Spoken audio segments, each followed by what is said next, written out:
Terima kasih saudara, kembali bersama saya Manisa Putri dalam Kompas Pekalongan. Kita beralih ke informasi lain. Saudara, gara-gara permintaan penangguhan penahanan terhadap ibunya yang jadi terdakwa dalam kasus penggelapan ditolak, seorang bayi harus ikut bermalam bersama ibunya di rutan Pekalongan.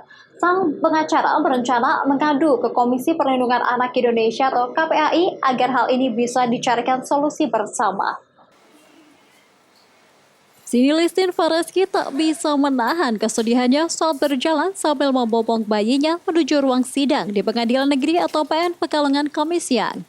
Sini menjadi terdakwa kasus penggelapan 100 unit HP yang dilaporkan sebuah toko elektronik tempatnya bekerja. Ironisnya, bayi ini tidak hanya mengikuti ibunya dalam sidang saja, tapi ia juga harus ikut ibunya menginap di ruang tahanan sejak 2 bulan lalu sejak ibunya ditahan. Padahal di ruang tahanan itu ada 5 orang tahanan lain yang menghuninya. Ruangan yang pengap itu jelas bukan tempat yang tepat untuk pertumbuhannya. Selama sidang, bayi ini dititipkan kepada kerabatnya.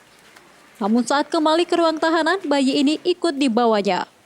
Penasehat hukum dari Sandy, Muhammad Dasuki, bukannya tidak berusaha meminta penangguhan penahanan bagi kliennya. Namun permintaan itu ditolak oleh majelis hakim yang diketuai Sutaji Sarjana Hukum.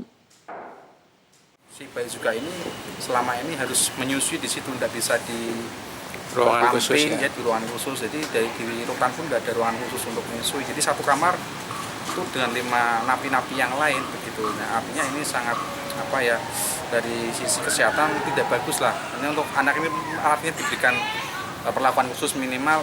Kami mengajukan upaya penangguhan ini supaya majelis hakim mempertimbangkan hal itu. Karena menemui jalan buntu, penasehat hukum terdakwa akan mengirim surat pengaduan kepada Komisi Perlindungan Anak Indonesia atau KPAI agar bisa dicarikan solusi tanpa ikut campur dalam penyelesaian kasus pidananya.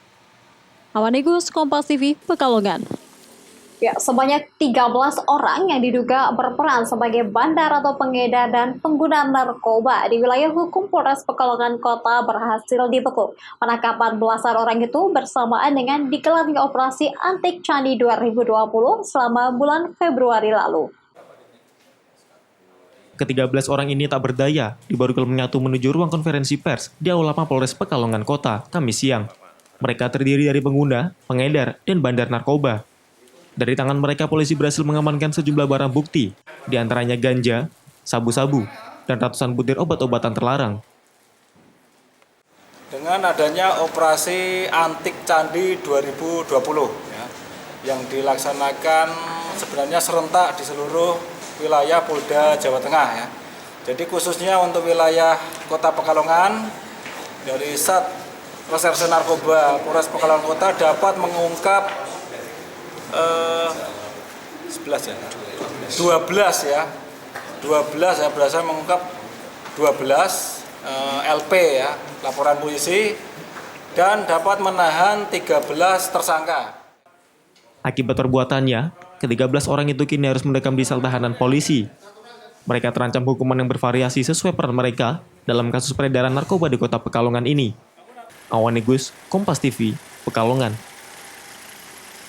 Ya saudara, guna menanggulangi banjir susulan yang masih mungkin terjadi karena musim hujan belum berakhir, warga yang tinggal di sekitar Sungai Bremi, Kota Pekalongan membuat tanggul darurat dari karung yang diisi pasir Jumat pagi. Pembuatan tanggul darurat ini dilaksanakan melalui kerja bakti warga dibantu dengan aparat sipil negara atau ASN Pemkot Pekalongan, anggota TNI, Polri, dan elemen masyarakat lainnya.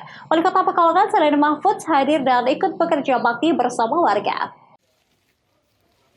Wilayah sekitar Sungai Bremi, yakni Kelurahan Tirto, Kota Pekalongan, pada banjir yang lalu menjadi daerah terdampak yang paling parah. Banjir yang terjadi akibat meluapnya air sungai ini menyebabkan ribuan rumah warga terendam. Selain terendam paling tinggi, wilayah ini juga terendam paling lama, baru surut beberapa hari lalu. Guna mengantisipasi banjir susulan, karena musim hujan belum selesai, warga bersama ASN Pemkot Pekalongan, TNI, Polri, dan elemen masyarakat lainnya, bahu-membahu membuat tanggul darurat. Tanggul darurat ini terbuat dari karung yang diisi pasir dan diletakkan memanjang di sisi sungai.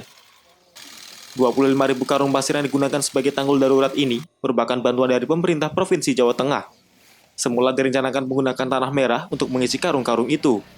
Namun karena saat ini susah didapat, akhirnya karung diisi dengan pasir.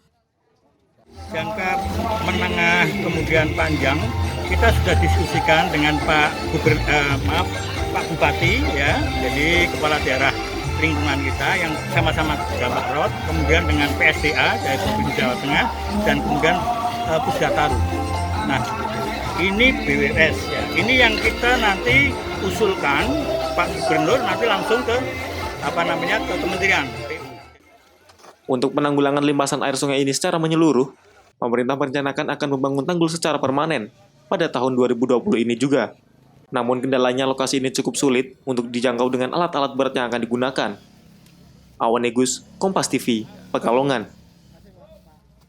Jangan kemana-mana saudara, karena ada informasi mengenai berkah pedagang minuman herbal dari isu virus corona. Tentunya informasinya secara berikut ini.